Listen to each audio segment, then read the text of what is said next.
যথাগ্নে দাহিকা শক্তি রামকৃষ্ণে সমাজ্ঞয়া সর্ববিদ্বাস্বরূপং তং শারদাং প্রণমাম্যহম। শতরূপে সারদা বই থেকে পাঠ। বিষয় শ্রীসীমা। সেবক চতুষ্টয়ের দৃষ্টিতে এবারে চতুর্থ সেবক স্বামী শারদানন্দ। পরবর্তী অংশ। কলকাতায় মায়ের জন্য বহু প্রত্যাশিত ও সংকল্পিত আবাস তৈরি হলেও 1909-এর আরম্ভকাল পর্যন্ত মাকে সেখানে অধিষ্ঠিত করার কোনো সুযোগ স্বামী শারদানন্দের সম্মুখে ছিল না। শারদানন্দ তাই অধীর হয়ে উঠেছিলেন, কেমন করে কী উপায়ে মাকে ওই নূতন বাড়িতে নিয়ে আসা যাবে।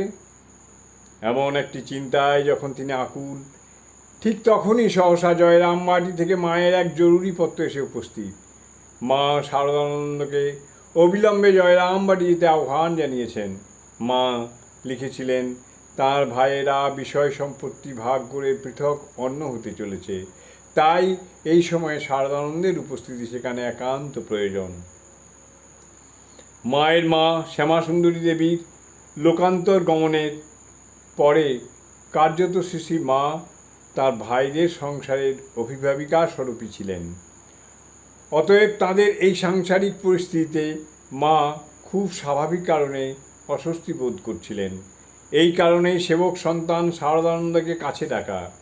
মাতৃভক্ত সন্তানও আর কাল বিলম্ব না করেই জয়রামবাটির উদ্দেশ্যে যাত্রা করেন 1909 খ্রিস্টাব্দের 23শে মার্চ।